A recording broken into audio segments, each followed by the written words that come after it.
বিসমিল্লাহির রহমানির রহিম। বাংলাদেশের ঐতিহ্যবাহী জেলা নড়াইল জেলা বিএনপির আজকের এই সম্মেলনের সংগ্রামী সভাপতি জনাব বিশ্বাস জাহাঙ্গীর আলম উপস্থিত রয়েছেন আমাদের মাঝে। বিএনপির খুলনা বিভাগীয় ভারপ্রাপ্ত সাংগঠনিক সম্পাদক, দক্ষিণ বাংলার কৃতি সন্তান, সাবেক মন্ত্রী, সাবেক এমপি জনাব তরিকুল ইসলামের সুযোগ্য উত্তরসূরি জনাব অনিন্দ্য ইসলাম অমিত উপস্থিত রয়েছেন আমাদের মাঝে। বিএনপির খুলনা বিভাগীয় সহ সাংগঠনিক সম্পাদক, সাবেক ছাত্র নেতা জনাব জয়ন্ত কুমার কুণ্ড উপস্থিত রয়েছেন। জেলার নেতৃবৃন্দ, বিভিন্ন উপজেলা পৌরসভার নেতৃবৃন্দ, অঙ্গ সহযোগী সংগঠনের নেতৃবৃন্দ, প্রিয় কাউন্সিলর বৃন্দ এবং আমার শ্রদ্ধেয় সাংবাদিক বৃন্দ, আসসালামু আলাইকুম। আজকের এই নড়াইল জেলা বিএনপির এই কাউন্সিল অধিবেশনে আমি প্রথমেই স্মরণ করছি মহান স্বাধীনতার ঘোষক, বহুদলীয় গণতন্ত্রের প্রবক্তা শহীদ রাষ্ট্রপতি জিয়াউর রহমানকে। আমি স্মরণ করছি এবং শ্রদ্ধা জানাচ্ছি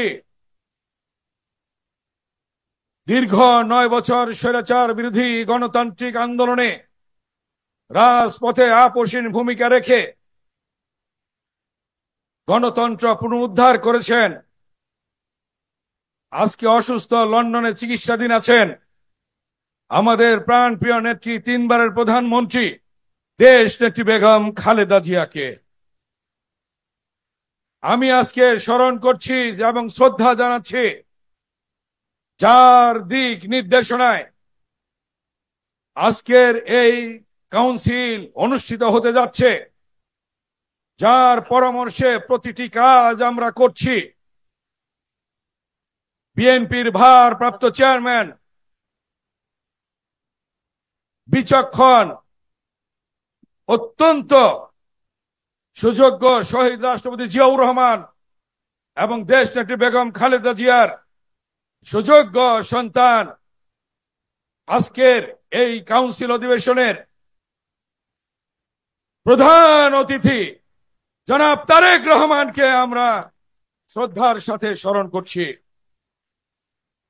আজকে এমন একটি সময়ে জাতীয় কাউন্সিল অধিবেশন হচ্ছে, নড়াইল জেলা কাউন্সিল অধিবেশন হচ্ছে। এই কাউন্সিলে নড়াইল জেলা বিএনপি এবং অঙ্গ সংগঠন সুশৃঙ্খল ভাবে তাদের ঐতিহাসিক দৃষ্টান্ত রেখেছে এবং নড়াইল জেলা বিএনপি এবং অঙ্গ সংগঠন যে অত্যন্ত শক্তিশালী, এটাই তার প্রমাণ করে।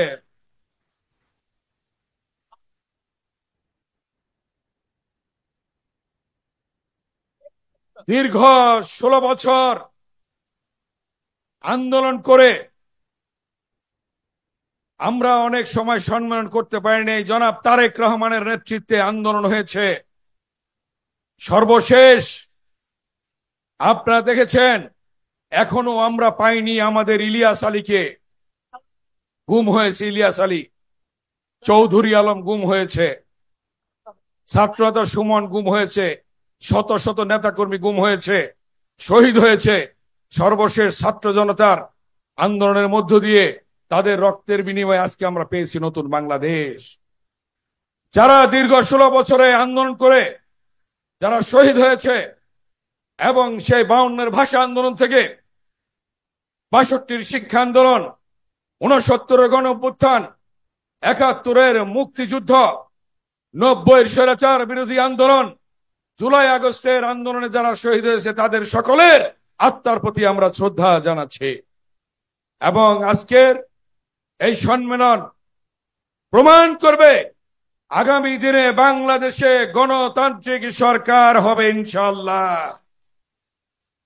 এবং সামনে নির্বাচন, সেই নির্বাচনে অন্তর্বর্তীকালীন সরকার অধীন হবে, আল্লাহর রহমতে সেই সরকার হবে খালেদা জিয়ার সরকার, তারেক রহমানের সরকার ইনশাআল্লাহ। তাই আপনারা ধৈর্য এবং সহনশীলতার সাথে সকলে ঐক্যবদ্ধভাবে আপনারা কাজ করবেন। ক্ষুদ্র স্বার্থ ভুলে গিয়ে বৃহত্তর স্বার্থে আপনারা এক হয়ে ঐক্যবদ্ধ হয়ে কাজ করবেন, এই অনুরোধ রেখে আমি পরবর্তীতে আমার বক্তব্য রাখবো। আমি আজকে এই ঐতিহাসিক এবং ঐতিহ্যবাহী নড়াইল জেলা বিএনপির সম্মেলনের শুভ উদ্বোধন ঘোষণা করছি। ধন্যবাদ সকলকে। আল্লাহ হাফেজ। বাংলাদেশ জিন্দাবাদ। শহীদ রাষ্ট্রপতি জিয়াউর রহমান অমর হোক। দেশ নেত্রী বেগম খালেদা জিয়া জিন্দাবাদ। দেশ নায়ক তারেক রহমান জিন্দাবাদ। নড়াইল জেলা বিএনপি জিন্দাবাদ। ধন্যবাদ সকলকে।